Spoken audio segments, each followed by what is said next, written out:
Everybody keeps asking, who's going to replace A.J. Brown's production in the offense? And the honest answer is from the passing game perspective, it will be by committee. However, the true answer is Saquon Barkley. Hear me out. I know what you guys are saying. Who the hell let this guy in here? Hear me out for a second, guys. A lot of you guys kept asking me about what changed with the Philadelphia Eagles offense when we got to that Minnesota game. From like week 7 during the Minnesota game all the way through the end of the course of the season, there was definitely a change in the Philadelphia Eagles offense. Some things were good, some things not so much, right? We do know that from an EPA standpoint, Jalen Hurts' efficiency went through the roof. 6 out of his next 9 games, guys, he was top 10 in EPA per dropback. And he had 2 number 1 ratings over those 9 weeks. So obviously some things changed structurally with the offense. And if people are asking me, like, who's going to replace A.J. Brown's production, get ready for it, guys. It's going to be by committee within that wide receiver and tight end room. But also, Saquon Barkley is about to have a huge-ass season, in my opinion. If Saquon stays healthy, this is an 1,800-yard, all-purpose back-type season, in my opinion. I think you're going to see this young man involved in the actual passing game, the passing offense. And yeah, I mean, if this offensive line gets anywhere near what it was in 2024, and that's why I'm not saying over 2,000 yards, because in my heart of hearts, I do feel that. I feel like it's going to be more than 2,000 all-purpose. But I think the safe side is to say that if we can only get to 85 or 90% of 2024's, play, then it's 1,800. So, all right, with that said, guys, I'm going to take you through week 7. I'm going to run through the run plays. There's 23 run plays in total. I'm cutting out 3 of them because one of them is essentially the tush push. 2 of them are victory formation. Victory formation, guys, is 13 personnel for the most part. The tush push is generally run out of a 12-man personnel, so I don't think those need to be covered, guys. You've seen enough of those by now. Like, you kind of know that stuff. So with that said, guys, let's get into the details of the actual run game, and we'll talk a little bit about what might be on the horizon for the run game. I'll make some assumptions, and we'll talk a little bit, guys. We'll cover that when we get there. The aggregate data of what occurred in this game in terms of how formationally we lined it up, the structure of our plays, and then kind of the actual running system, the blocking system behind it, guys. 6 out of 20 of the plays that we ran, so like I said, we're removing 3, so 6 out of 20 of them were what we would call RPO or inside zone. That's that split flow, RPO, zone read, and inside zone stuff. To me, that's the combination of the inside power game, not power as in powering gap, but just being strong and physical at the point of attack, mixed in with the spread offense stuff. 6 out of 20. 5 out of 20 came from what we would call duo. Duo basically meaning gap without a puller. It's very similar to inside zone, but instead of there being a one-step lateral movement, you have vertical movement to where you instantly climb up and you double 2. That's where you get the duo. And then on top of that, guys, normally the running back will take 1 step away from the play side, and then he kind of picks and determines where he's going to play based upon what he sees the actual, Mike linebacker doing. Is a big determination of where he's going to run with the football. 5 out of 20 plays were what we would call outside or zone stretch. Outside or zone stretch run plays. That's that Shanahan-esque. That's the McVay stuff. That's what we see from even guys that aren't normally associated with this. So Zach Taylor with the, going back to the Cincinnati Bengals, right? Sean Payton with the Denver Broncos run some outside zone.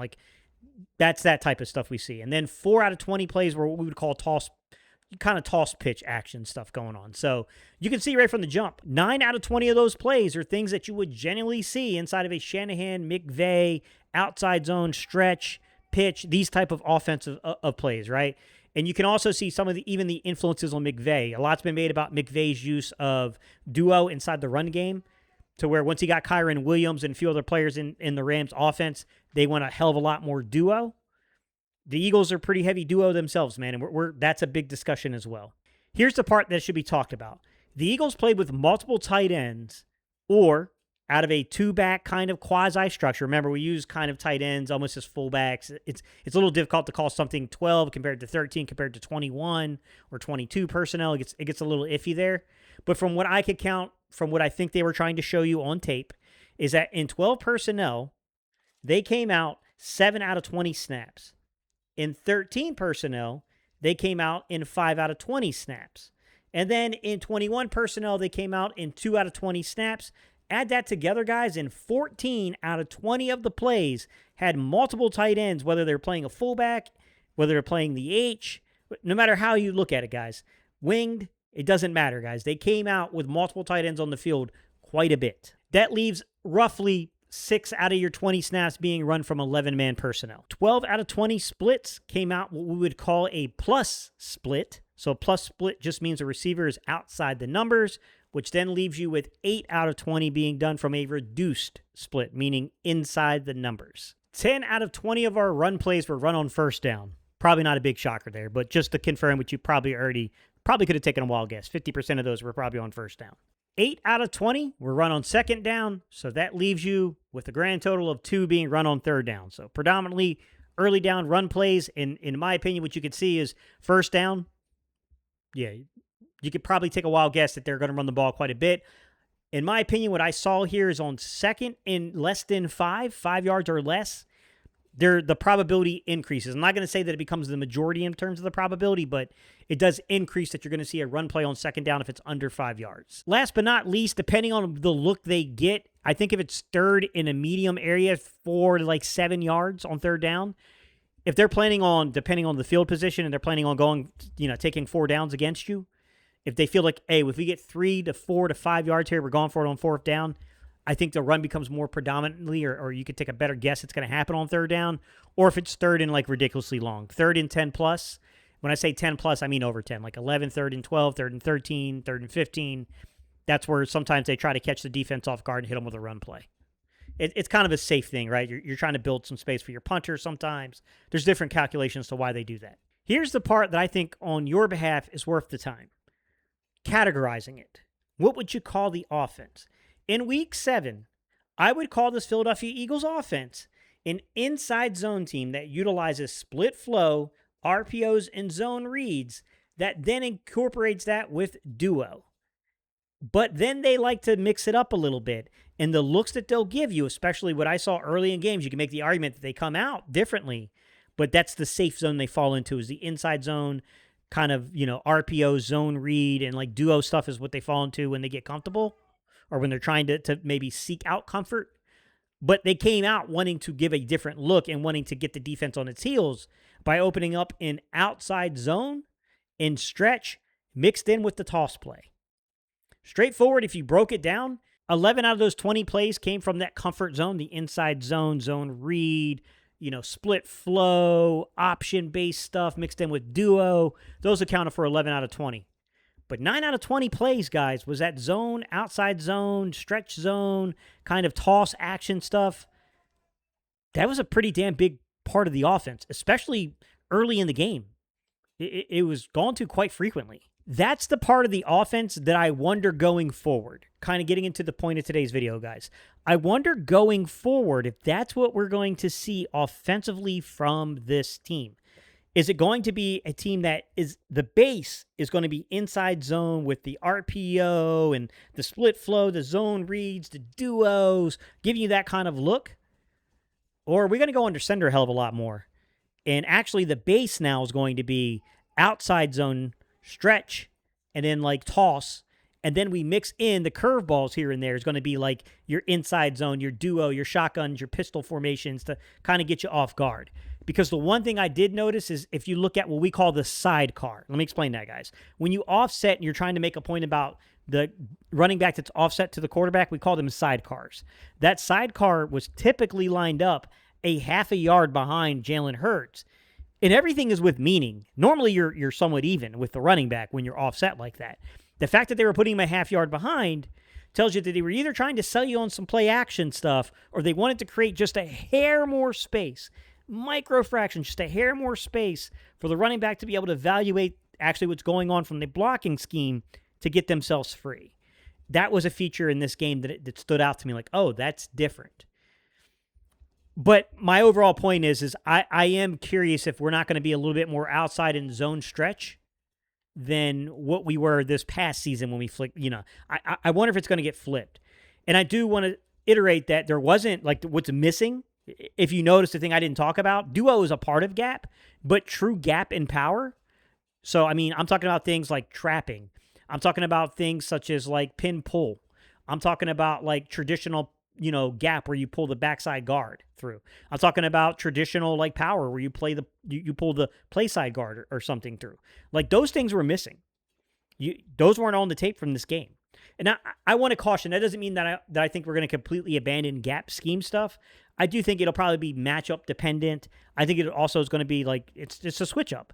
When you get the defense's eyes seeing your tape for 3 or 4 weeks in a row, and teams seem like they're starting to figure some things out on you, well, then you're going to have a change up. To me, that change up might be the gap scheme. Like, I don't want to completely abandon it. I don't want to throw the baby out with the bathwater. And I do think that there could be times to where certain games, maybe teams are blitzing us from the outside a little too much, and we start running a little bit more outside zone.